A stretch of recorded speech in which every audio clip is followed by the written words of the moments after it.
Mano, depois de zerar Dragon Ball Sagas, por sinal, que jogo desgraçado do caramba, eu decidi procurar quais foram todos os jogos de Dragon Ball lançados. Não só Budokai Tenkaichi da vida, os jogos mais conhecidos, mas sim todos os jogos, separados por gerações no maior estilo War de jogos. Enfim, se você gosta desse estilo de vídeo, já vai fortalecendo o canal. Vamos ativar o modo cinema e começar o vídeo. Imagina acompanhar Dragon Ball não só pelos episódios, mas pela evolução completa dos videogames, sentindo cada geração de console como se fosse uma nova saga. Tudo começa na era 8-bit, no Famicom. Em 1986, quando Dragon Ball ainda estava longe de ser esse fenômeno global. O primeiro jogo, Shenlong no Naso, parecia mais uma aventura estranha do que um jogo de luta, com fases longas, inimigos genéricos e um Goku que mal lembrava dos animes. Era um período em que ninguém sabia exatamente como transformar Dragon Ball em gameplay, então tudo soava meio experimental, né? Poucos anos depois, ainda no Famicom, surgiu os RPG, por turnos da Era Z, como Kyoshu Saiyajin e Gekitou Tenkaichi Budokai, que usavam cartas para representar ataques e decisões estratégicas. Algo que hoje parece bizarro, mas que na época fazia sentido. Esses jogos nunca saíram do Japão, o que criou uma geração inteira de fãs que só ouviu falar deles por revistas, fitas importadas ou lendas de locadora, transformando esses títulos em relíquias quase míticas da franquia. Enquanto isso, os portáteis começavam a construir uma história paralela, extremamente importante. No Game Boy, Dragon Ball ganhou vida própria, Goku, Rishoden e a trilogia Goku Gekitoden. Jogos que acompanhavam a história do anime de forma lenta, estratégica e cheia de decisões que mudavam o rumo das batalhas. Era literalmente viver Dragon Ball no ritmo de um RPG. Algo bem difícil hoje em dia, né? Mas revolucionário para a época. Já no Super Famicom, a franquia encontrou sua identidade visual definitiva. Super Butoden trouxe lutas em 2D, com golpes especiais, tela dividida e principalmente trilhas sonoras muito legais.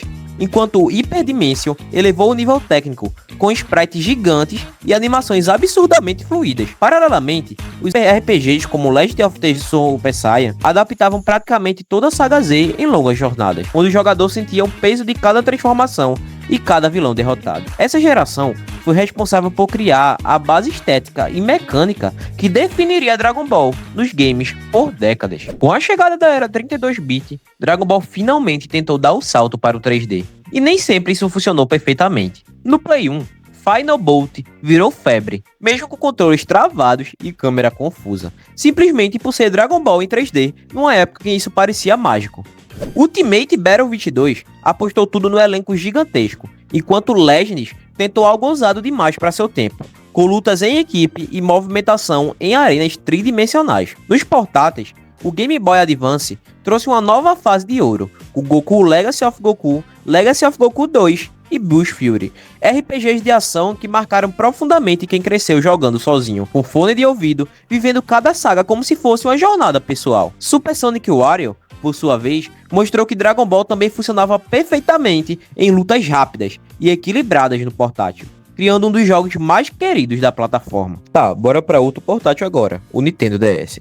Dragon Ball Origins adapta os primeiros arcos do mangá, acompanhando Goku criança e Bulma em uma aventura com forte foco em exploração e puzzles. Exclusivo do Nintendo DS, o jogo utiliza a tela touch para movimentação e combate, criando a experiência mais próxima de um jogo de aventura do que propriamente de luta.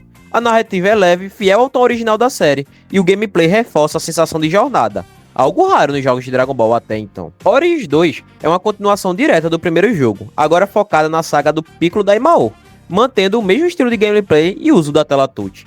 O jogo traz uma atmosfera mais séria e combates mais intensos, refletindo o amadurecimento da história. A geração do PlayStation 2 marca o ponto em que Dragon Ball deixa de ser apenas uma franquia presente nos videogames e passa a dominar completamente o imaginário dos fãs. Em 2002, Dragon Ball Z Budokai chega ao PS2, trazendo gráficos em cel shading que finalmente faziam o jogo parecer um episódio do anime em movimento. Algo que até então nenhum título havia conseguido com tanta fidelidade. O sistema de combate era simples, acessível e focado em combos, especiais e transformações. Isso é da hora, tá? O que abriu as portas para um público gigantesco. Em 2003, Budokai 2 expande o elenco e aposta em um modo história completamente diferente, em formato de tabuleiro, misturando lutas com progressão estratégica no mapa. Algo estranho à primeira vista, mas extremamente memorável, né? Já em 2004, Budokai 3 eleva tudo a outro nível, com movimentação mais livre, transformações durante a luta, trilha sonora icônica e uma sensação de velocidade que até hoje é referência. Paralelamente, surgem experiências alternativas, como Dragon Ball Z Sagas. Eu chego a falar assim, né? Zerei recentemente e, sinceramente, que jogo desgraçado. Mas é legal jogar em dupla, tá? E mais tarde, Infinity World, que funciona quase como uma despedida do PS2.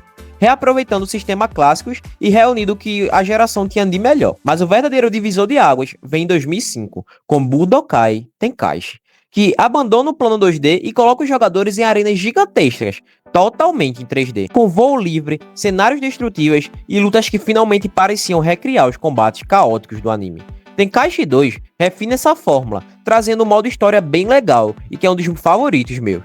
Enquanto Tenkaichi 3, lançado em 2007, se torna um marco absurdo, com um elenco gigantesco que incluía personagens de filme, GT e transformações raríssimas, consolidando essa geração como a era dourada definitiva dos jogos de Dragon Ball. Menção honrosa ao jogo menos jogado de Dragon Ball do PS2, Super Dragon Ball Z. Particularmente, eu joguei ele mais ou menos em 2013, quando comprei no camelô, e gostei do combate arcade, que lembra muito os fliperamas, por sinal. Lembrando também do Dragon Ball Advanced Adventure, que é um jogo 2D lançado pro portátil, que é bem legal também, tá? Ele é bem caricato e muito bem lembrado, porque é um jogo bem divertido de Dragon Ball, e vale a menção. Antes mesmo da transição completa para a era HD, o PSP teve um papel extremamente importante na história dos jogos de Dragon Ball, funcionando quase como uma extensão direta do Play 2, mas com a identidade própria. Em 2006, Dragon Ball Z Shin Budokai chega ao PSP, trazendo uma versão mais rápida e agressiva do sistema Budokai, adaptada perfeitamente para o portátil. Com lutas ágeis, transformações instantâneas e uma campanha que misturava linhas do tempo alternativas, algo que já antecipava ideias que só seriam totalmente exploradas anos depois.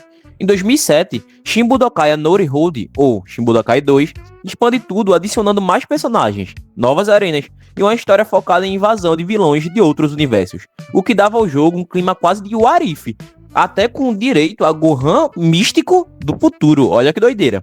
Já em 2010, Dragon Ball Z Tenkaichi Tag Team leva o portátil a outro nível, ao adaptar a fórmula dos Budokai Tenkaichi para batalhas 2 contra 2, isso é bem da hora, tá? Algo inédito até então, com arenas grandes, movimentação aérea livre e suporte a multiplayer local, extremamente popular entre amigos. Eu mesmo joguei muito. Esse jogo impressionava por conseguir rodar algo tão ambicioso em um portátil, mantendo destruição de cenário, elenco robusto e sensação de escala parecida com a dos consoles de mesa. O PSP, no geral, acabou se tornando um dos consoles portáteis mais fortes da história, e também da história de Dragon Ball, oferecendo experiências completas, profundas e nada simplificadas, provando que a franquia funcionava tão bem na palma da mão quanto na sala de estar. Curiosamente, tem até um jogo de Dragon Ball Evolution, que é bem mais aceitável do que o filme, tá bom? Dada a jogabilidade semelhante à série Budokai. Curiosamente, zerei todos os jogos do PSP no emulador para Android, PPSSPP, e ele roda muito bem. Foram experiências muito boas que eu gostei bastante e que me tocaram tanto quanto os jogos do PS2. Com a chegada da geração HD no Play 3 e 360, Dragon Ball entra em uma fase de transição, onde a franquia tenta se reinventar sem perder sua identidade. Em 2008, Burst Limit aposta pesado nos gráficos e em animações cinematográficas, trazendo lutas extremamente fiéis ao anime, com cenas que se misturavam ao gameplay de forma quase imperceptível, mas limitando a história apenas até a saga Cell.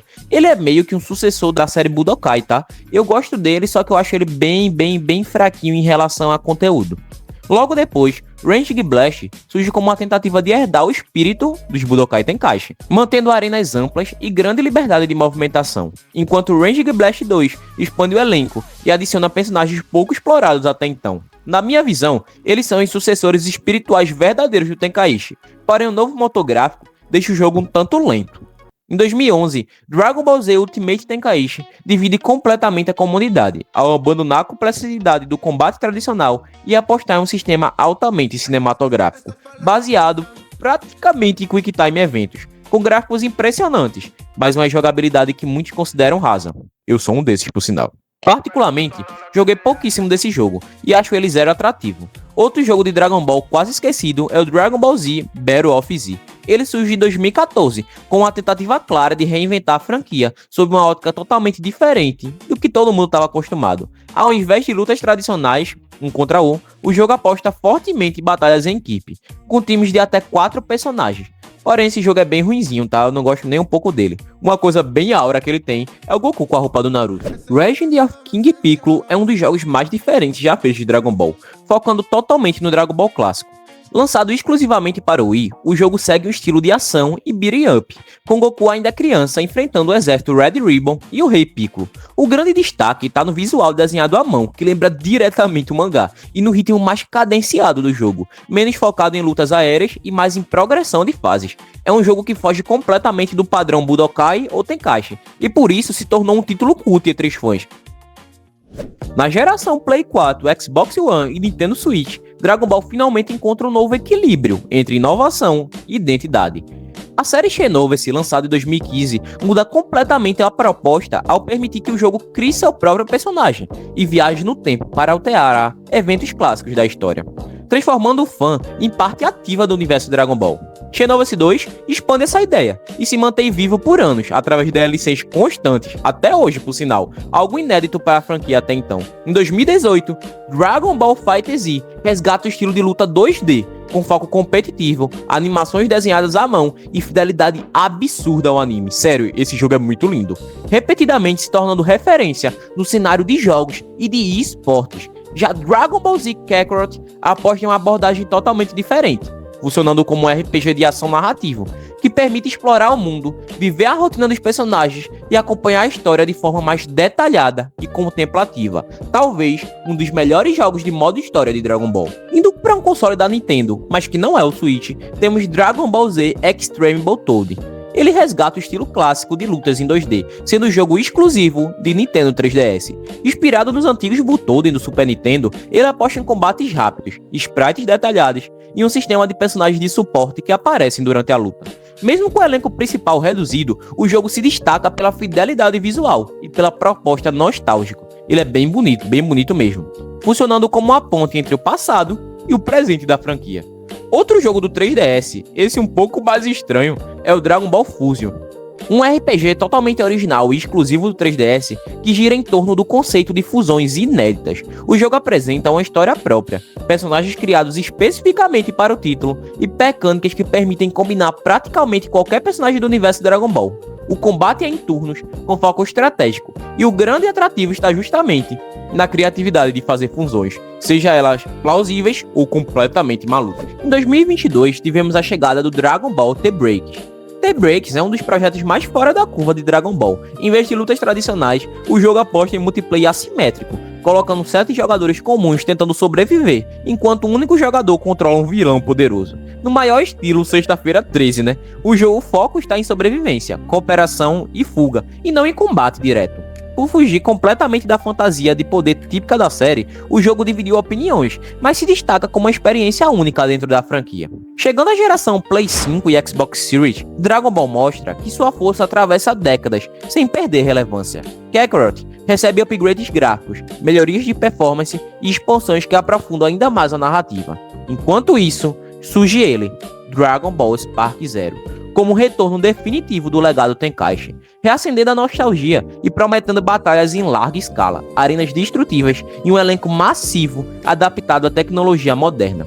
Essa geração simboliza o fechamento de um ciclo que começou de forma experimental lá no Famicom e evoluiu junto com os consoles, mostrando que Dragon Ball não apenas acompanhou a história dos videogames, mas ajudou a moldar a forma como adaptações de anime são feitas até hoje.